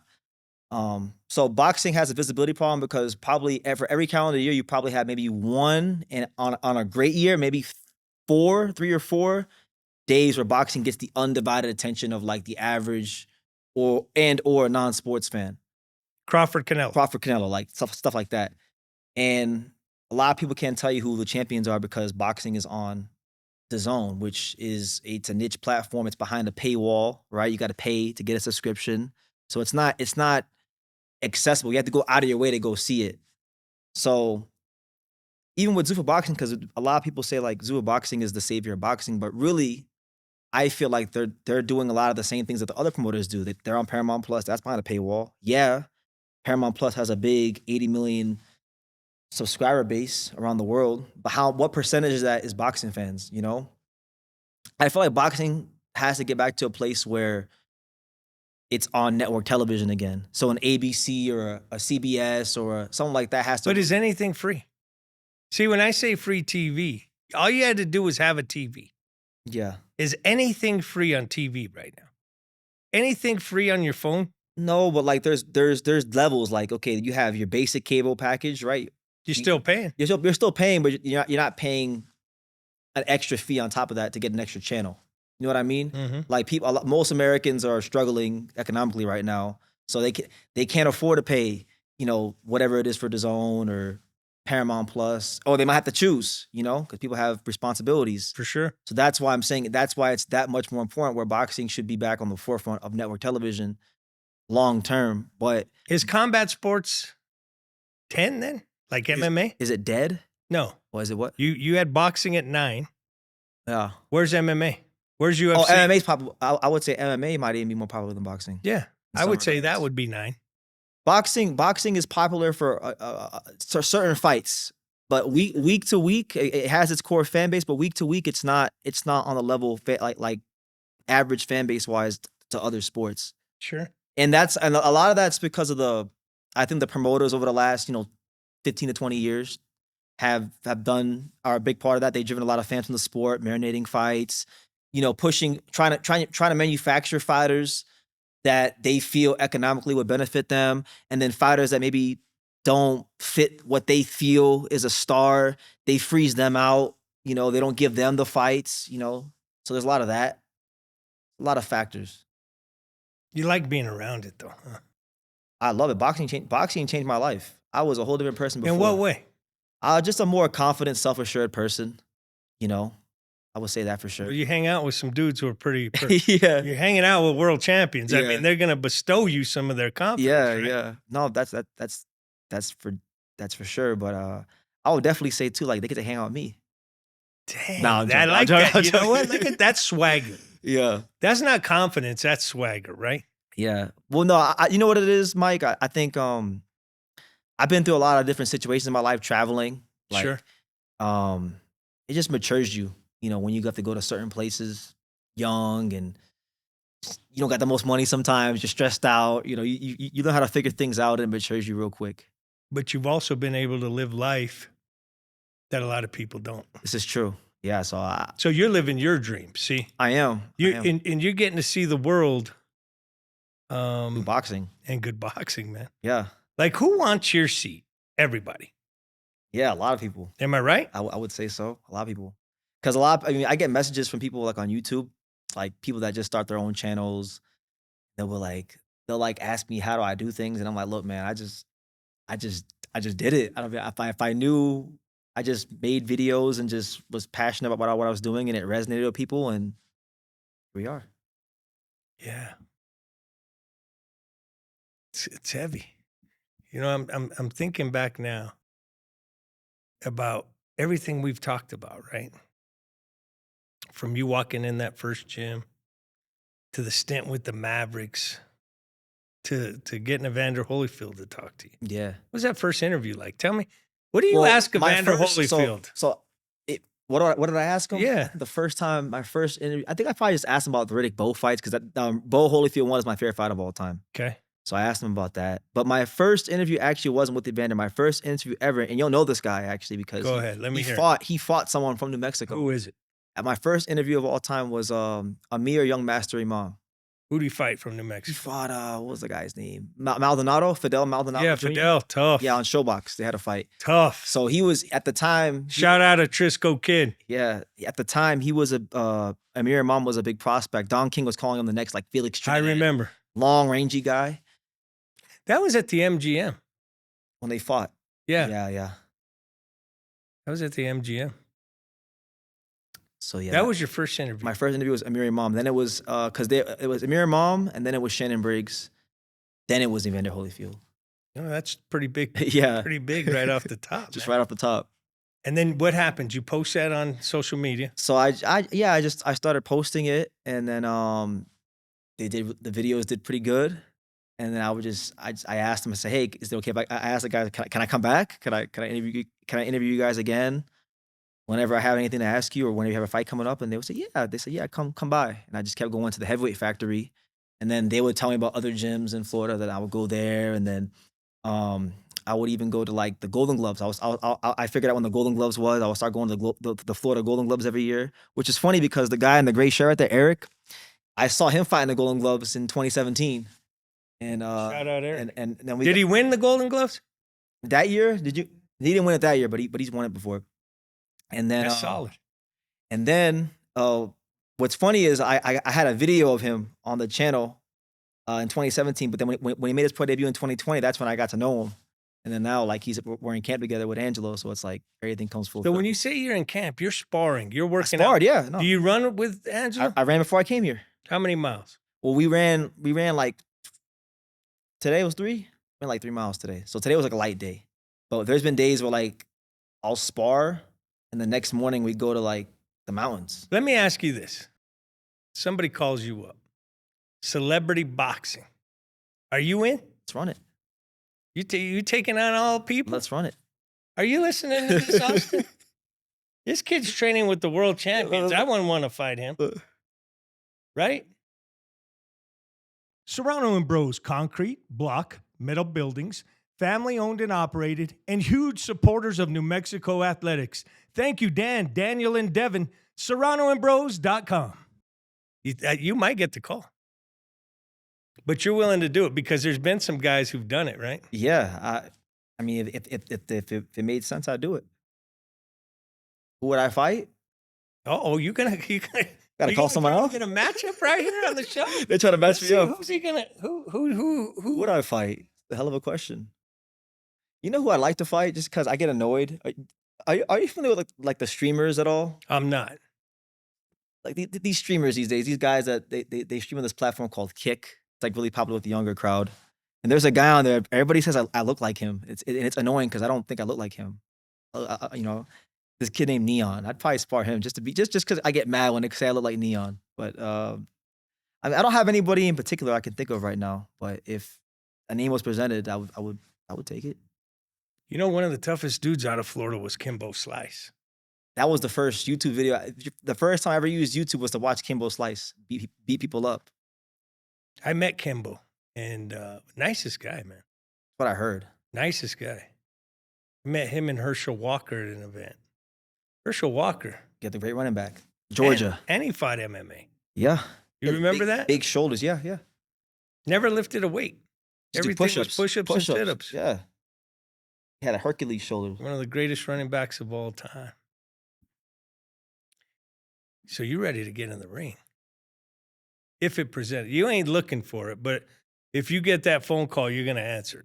Yeah. I mean, right now, my main thing I'm trying to just get done is I'm trying to hit 100,000 subscribers on YouTube. I'm like 90,000 right now. That's the main thing I'm focused on. But if it presents itself. So you're going, are you giving away anything? Some free merch or anything if you get to? But I should do. Do you have merchandise? No, I got to make some. You know, one thing I learned during this camp, I'll tell you this. One thing I learned during this camp is, are you familiar with like Shopify at all? Like e-commerce? Last time I went shopping, so I definitely don't know Shopify. Shopify is like it's a platform where you could build like a store, like an online store. Okay. So I'm with you. Yeah, like I mean, can I get a T-shirt? I gotta do a Shopify store for myself, but I actually taught myself Shopify during this camp, and I actually made Angelo's store. Oh, you did? Yeah. You could actually buy an Angelo shirt right now if you wanted to. On Shopify. On AngeloLeoApparel.com. So what about like, what's your shirt gonna look like? What's your shirt gonna say? Like, let's create your shirt. I think right my now. shirt would just be my logo for my channel. So my logo is like a palm tree. It's palm trees or boxing gloves, and it Yeah. says True School. I'll probably just do that for now, and then whatever I can come up with after that. I know, but you gotta have a saying. A saying? Like you gotta put something on the back. What did you tell me earlier? Remember when I said I had to quote you? Oh yeah. I'd rather hear ugly truth than a beautiful lie. Maybe see that? Something like that. We might have just created your merch. There you go. Right? Make sure I get a shirt. Or like I got many nicknames. Like, But let me hear some. the Untouchable. That's a solid nickname. The Untouchable, yeah. The Untouchable, or like Not everybody gets that nickname. Who nicknamed you that? guy in my comment section. Okay. Yeah. Well, give me some more. Well, I call my channel The Home of Boxing on YouTube. So Okay. Home of Boxing. My initials BT. BT, I like that. Maybe Most a hat. of my friends don't even call me Brendan. They just call me by my initials, which is BT. Okay. So BT. Just a kid from Dania. Man. Yeah. What else? There has to be more. The, You know what I mean? Because nicknames, like not everybody gets a nickname, yeah. It's true. right? I mean, sometimes the girls call me handsome. No. No, I'm joking. Yeah. BT. This is cool, man. I'm having fun. It's good to be doing this. Yeah? Yeah. You do a lot of them? I want to do more. I want to do more stuff like this. I did a couple years ago. I actually co-hosted an episode of Sean Porter's podcast because he asked me. Solid. Because me and Sean are cool. Great fighter. Great fighter, awesome person. Yeah. Everything great about boxing. Biggest upset in boxing. Buster Douglas, Tyson. Come on, is it though? I mean, we always go to that one. That's like the poster child for upsets. Yeah, but wasn't it 42-1 on the books? The biggest odds one the biggest, for sure. I'm gonna guess it might be. Don't quote me, but I don't know about the biggest upset in boxing. You know what was? Let me rephrase it. Biggest knockout in boxing ever? Joe Louis, Max Schmeling. Okay. Rematch. Juan Manuel Marquez Manny Pacquiao. Oh my gosh. I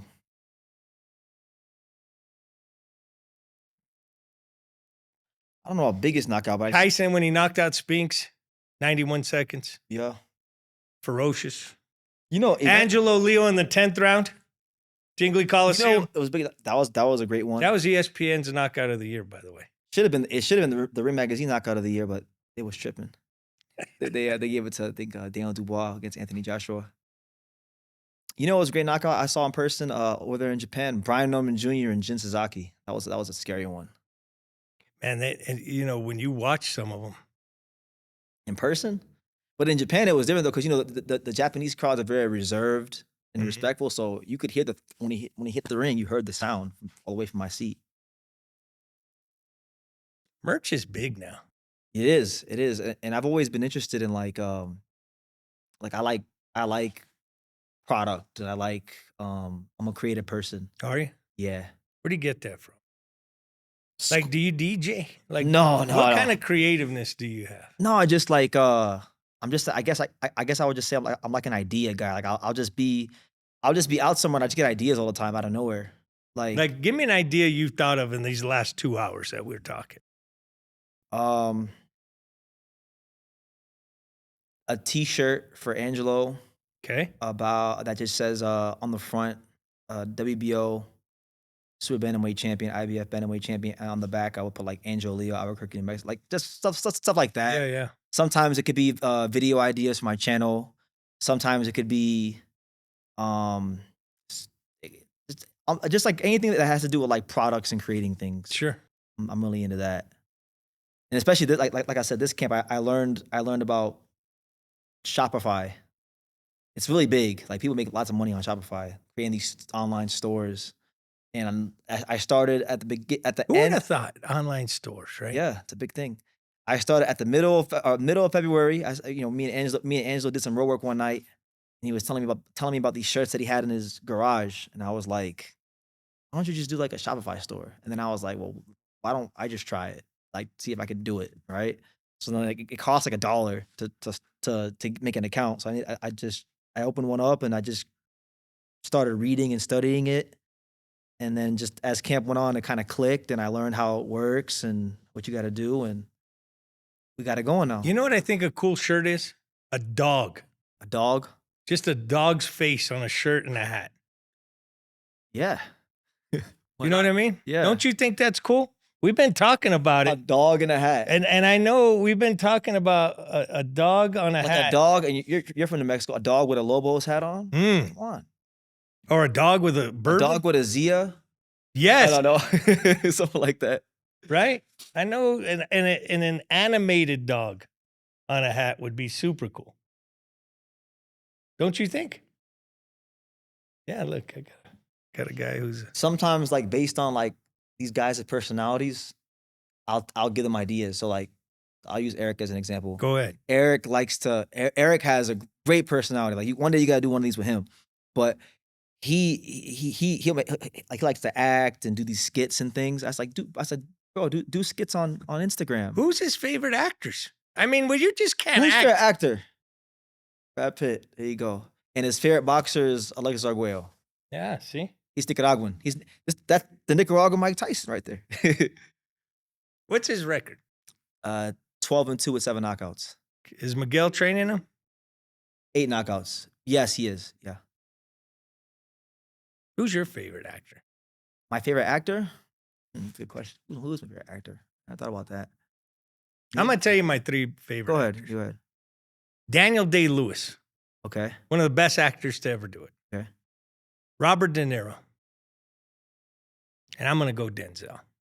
So, And this modern day, I'm not going the Brandos and the James Cagneys and those guys, right? Because we kind of talk history a little bit in boxing. yeah. I mean, Brando and those dudes, James Cagney and those guys. Well, one of my favorite actors is Mekhi Phifer. Because Yeah. my favorite movie of all time is Paid in Full. Okay. Yeah, Paid in Full, and then like Napoleon Dynamite are my 2 favorite movies. I didn't see Napoleon Dynamite. Is it solid? Yeah, it's one of Angel's favorite movies too. Really? Napoleon Dynamite. Yeah. I liked Gladiator. Gladiator. Who was in Gladiator? Who was in that movie? Russell Crowe. Russell Crowe. I've never seen it. You never seen Gladiator? never seen Just like Gladiator. I've never seen Napoleon Dynamite. There's a lot of movies. There's a lot of great movies I've never seen. You know, I watch movies, but I wouldn't say I'm like the biggest movie guy. But I watch movies here and there. When do you go to? You're leaving here when? Here from New Mexico we're going back to Vegas in like a day, the 30th, Thursday. When's the last time you went home to Florida? I haven't been home since the middle of February, so That's not bad, right? Like your electricity bill has to be low. yeah, it's not. Did you leave the lights off? No, yeah. I Okay, did good. for sure. You don't want those high bills when you ain't there. No, So you go Vegas, you'll be at Atlanta, Vegas, you'll be with Benavidez, Zurdo. Right. Then you're headed to Atlanta, Yep. and then where to after that? No, Hard to say. I know where I'm going. I'll probably go visit my family in North Carolina. I like Carolina. Yeah, have you been? Yeah, I was in Raleigh, Durham. Okay. Went and saw the Duke, at Cameron Indoor Stadium. I've always wanted. I'm a hoop guy too. I wanted to go to the tickets there are expensive, super expensive. You must know someone or. No, I didn't get to go to a game. I was trying to see. For me, I'm a basketball guy, right? Okay. Dr. James Naismith invented it in Springfield, but he taught in Kansas at the University of Kansas. He taught Fog Allen. And at the University of Kansas, it's the Fog Allen Field House, right? Yep. Then some say the greatest player ever, I'd put him in my top 10. Wilt Chamberlain went to Kansas, right? Mm-hmm. Then Dean Smith, of course, goes to North Carolina. Dean Smith, huge, right? And there was a guy named Mike Jordan. Michael Jordan, yep. James Worthy. Who's the greatest player ever in some people's books. Who's the greatest basketball player? Michael Jordan. Give me your top 3. Michael Jordan. I'll go Michael Jordan, Tim Duncan, and then maybe like LeBron James. Okay. It's a solid 3. Yeah. Can't go wrong. Most would disagree. No. Michael, Tim Duncan, and actually Magic Johnson is 3rd. I always say Magic Bird because they saved basketball. Yeah. They saved it. There was no bigger. That was back when the NBA Finals was on tape delay. Correct. Yeah. They saved it. Yeah. Jordan took it to another stratosphere, right? Like Jordan's in rarefied air. Fair? Yeah. LeBron and Kobe. I mean, that's how I look at it. But Tim Duncan was great. Hakeem was great. Barkley's great. One of my favorite players growing up was Dwayne Wade. I mean, he's good. Dwayne Wade. I actually think that people are getting very out of pocket with how they talk about Dwayne Wade these days. It's just like before the knee injuries, he was well on his way to being like top 5 player ever.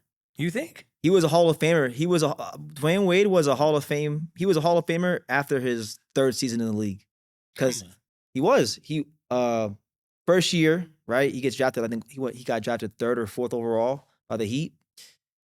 First year makes the playoffs with a scrappy squad. You know, Lamar Odom, Eddie Jones, Brian Grant, them guys.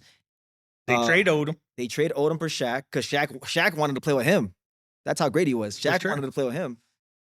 The second year he goes to the East Finals. They lose to Detroit. Yep. 3rd year, they beat Detroit. They win the finals. In that finals, he averaged like 35. 35 points. Hey, Alonzo Mourning and Shaq were pretty good though.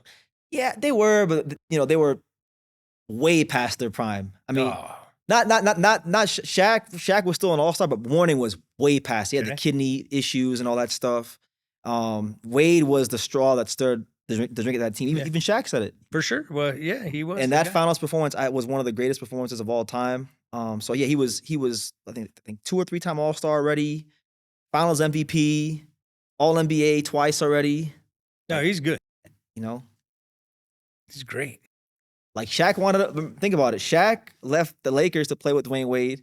LeBron left the Cavaliers to play with Dwayne Wade. Yeah, it says a lot. That's a great point. It says a lot about how great he was. That's solid. It's a solid point. It's a solid point, Austin. Yeah. But Bird and Magic saved the league. They did. And then to me, Jordan took it to a whole nother stratosphere. Kobe, one of my favorite players ever. And LeBron has taken it to 41 years old. Think about this. 41 goes for 29-16 the other night. 29 points. At 41. Think about that. Think about when George Foreman was 46 and beat Michael Moore. Think about that. That's one of one. One of one. One of one. Was that the greatest upset in boxing history? George Foreman versus Michael Moore? Yeah, he won the world title at 46 years old. I know he was. How big of an underdog was he at the books? Do you remember? Yeah, it wasn't as big as. Was he at least 10-1? That I don't know. That I don't know, but that's a huge upset. It was an upset because people took Foreman for a joke at that time. Well, he was doing the grills. He was doing the grills. Did you have a George Foreman grill? Be honest. Of course. What did you make? A Jarlsberg grilled cheese? Yeah. Have you ever had a Jarlsberg grilled cheese? Yeah, I have. Solid, huh? Really good. I had that. I used to make I used to put like steaks, like little skirt steaks in the grill. Yeah. Medium rare. Grill was solid. Do you still have it? No, I don't have it anymore, but you want to borrow mine while you're in town? yeah. Yeah, why not? I mean, we're leaving soon. Maybe next camp. You know what? I'm going to go. I got to grill something on it now. Like you brought it up. What you going on there? A grilled cheese. That if you got to figure it out. Yeah, I haven't grilled cheese in a long time. Well. What else you got, Mike? Anything else? I got a lot, but we're going to. We'll be here all day. We'll be here all day. I just want to say I appreciate you. Yeah, thank you. And most importantly, you're moving the sport forward. Anybody who's given the sport love is a good thing, man. Yeah. Right? And it comes from a good place. I'm glad we were able to sit down and have some discussions today, man. I agree. It's definitely one of the highlights of my time here. Good. This, yeah. Really? Yeah. Because you know what it is, like, Tell me what it is, because you got to tell me what it is. I'm going to tell you what it is. You know what it is? When I'm doing my content on my channel, it's like, I got to kind of like figure out what I'm going to talk about, what I'm going to say. I got to edit all that stuff. And it's like, I can just chill. And you just ask the questions and I just answer them. And I can just flesh out some of my ideas about boxing again, with another respected, smart boxing guy and yourself. And I appreciate that. It's great. BT. Yeah. That's appreciation. Any questions you have for me? No one's ever asked me a question. I'll ask you. And I know why, because I never have an answer. Damn. Okay. Well, I guess my question would be is, you say you've been around boxing for 30 years. You've been to a lot of great fights. Who would you say, who was maybe not the best fighter, but who would you say was the most entertaining fighter you saw in person? All the great fighters you've seen. I've seen a lot. Entertaining. Johnny Tapia was entertaining. I've heard. I mean, I've seen the fights, but I've heard. He was entertaining. He put on a show, man. I went to Mike Tyson, Henry Tillman. Okay. I think this was the fight right after Douglas. And when that music hit, you knew what was going to happen. That was entertaining. Walk me through like the experience of being at a Mike Tyson fight, like back in the day. Nothing like it. You know, nothing like it. Like the anticipation, the amount of people, the no socks, right? Yeah, the black trunks. Yeah. And when the music hit, and the music could be Public Enemy, the music could be DMX, you just knew it was business. Like he'd walk to that ring. There wasn't no slow down walk. It was straight to the ring and let's go. I mean, yeah, that time I was at the Tyson Tillman and I was there for a while, like prior, about 4 days prior. Pretty special. And to me, like for me to be able to shake Roberto Duran's hand and Chavez Jr.'s hand and just shake their hand and say, thank you. Yeah. No, thank you. Because when you're little and you're sitting at a table and you're with your pops, your grandpa, and they're telling you all these stories, right? You've heard all these stories of how great they are. It comes to life. And then you meet them. Yeah. And that's the thing about Johnny Tapia here in New Mexico. Like, this guy will be remembered forever. Yeah, Like, I mean, they got murals. I've seen some murals of him. murals, Yeah. there's statues, there's community centers named after him. Like, the kid was from here, man. And to be the 5-time world champ. Special. To see Angelo, that's special. Because I saw from day one. I could imagine, like, You know what I mean? But to see him now, it's awesome. That's why, like, when you interviewed him, my ears perked up when you said that you were at his pro debut, because, you know, a lot of people interview Angelo, but they don't really know the full story. And so, like, I was like, oh, this guy knows the full story. And you probably could tell me stuff about Angelo. I don't even know. So and then you asked him really good questions. I'll tell you a fighter that I met one time, and to this day I think about it sometimes and I get goosebumps.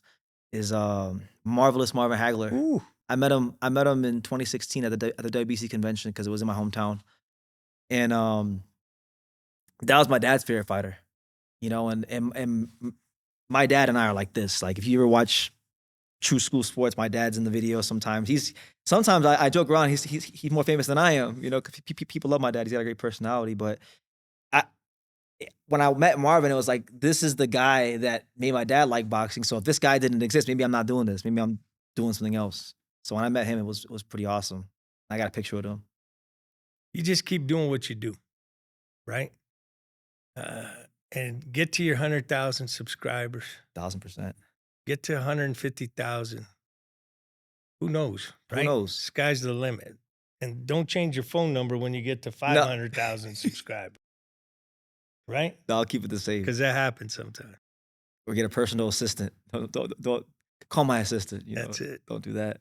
BT from True School Sports. My name's Mike Adams. Good night.